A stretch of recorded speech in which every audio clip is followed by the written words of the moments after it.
All right, so let's learn a little bit more about implication. I have reproduced a little truth table over here for implication just to remind us how it works. So we have a column for the two inputs, P and Q. These are all the different combinations of values for P and Q in lexicographic order. And then here is the output column. So let's look at this operation. P implies Q. In this operation, we have two important parts, and they have special names. So the P on the left here is called the hypothesis. Oops, I spelled that wrong. Hypothesis. And then the Q on the right over here is called the conclusion. So an implication statement or a conditional statement has hypothesis and implies conclusion. Now, the main way of writing this is P implies Q, or if P, then Q, okay? But there's actually a lot of other ways that you could write this. So let's go over some other sort of verbal sentence structures that mean P implies Q. So one of them you'll see is Q when P. Okay, if you see Q when P, like I have an example here, if it is raining, then I stay home. This could be rephrased in a logically equivalent way as I stay home when it is raining.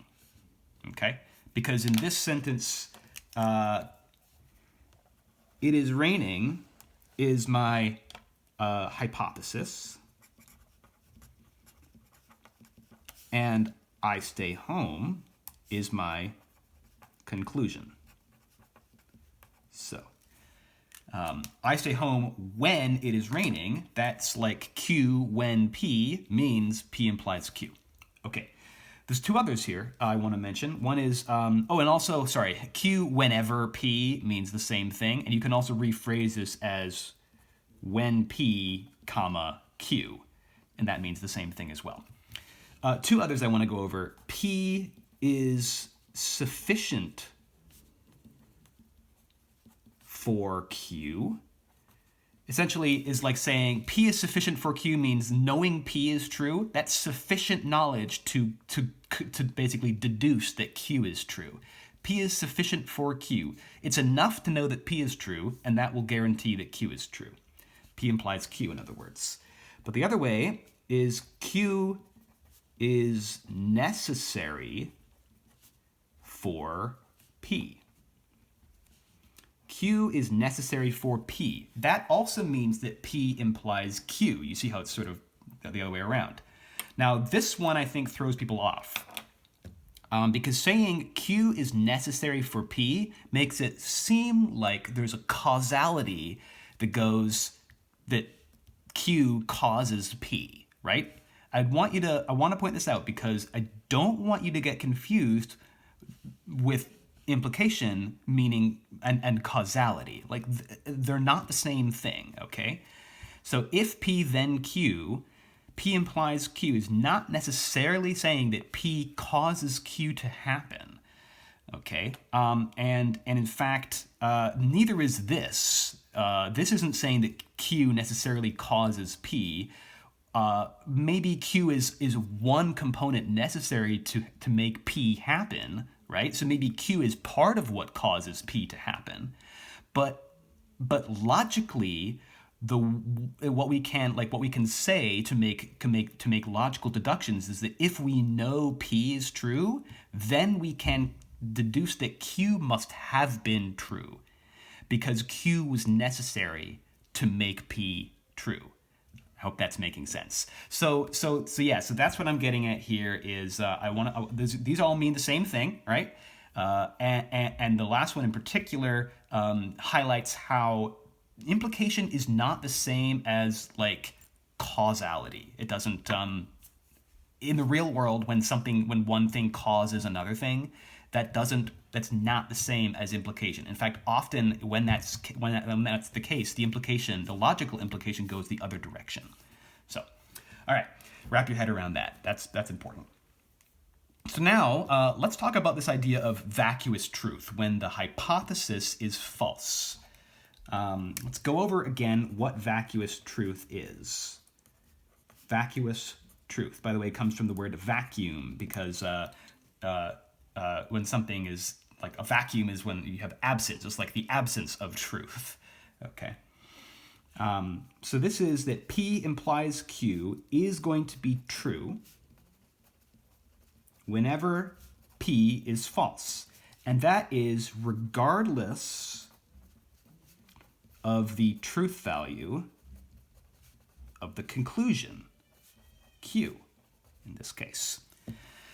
So to rephrase it, a false hypothesis makes an implication true no matter the truth value of its conclusion. Okay, to understand a little better why this is the case, let's look again at this example. If it is raining, then I stay home. So if it's not raining, I might stay home or I might not, right? This statement, this implication statement, doesn't say anything about what's happening when it's not raining. So essentially, if it is not raining, it wouldn't make sense to say that this is false, because there's no reason to think that it's false. This could still be true in a situation when it's not raining. Because if the situation were to change and then suddenly it is raining, then this could become true, right? This could be proven true. So I think that's one way to think about it, right? It's like, well, if it's not raining, then you can't make any conclusion. You shouldn't be able to make any conclusion about, or any logical deduction about the truth value of the conclusion here. I stay home. All right, if it's not raining, then you can't say whether I stay home or not. Okay. Here's another good example. We actually use this. This comes up in language without even realizing it. Almost every language in the world has some common phrase that makes use of this idea of vacuous truth. So what if I were to say, I'll be the Queen of France when pigs fly? Sorry about that comma. That comma was not necessary. It's an incorrect comma. But when pigs fly is a phrase I'm sure you've heard. Or if you haven't, there's probably a phrase in another language that you've heard, which is a similar phrase. It's a thing that's false, right? In this statement, by the way, that when pigs fly is the hypothesis. Right? We're looking at a Q when P situation here. So that's the hypothesis, and I'll be the Queen of France here is our conclusion. Okay, so this is essentially saying if pigs fly, then I will be the Queen of France. Now the fact that this is false doesn't matter. This whole statement is true vacuously, because pigs don't fly. Okay. What do I want to say about that? I think that's about all I want to say about that. It's a common phrase you see in language: when pigs fly.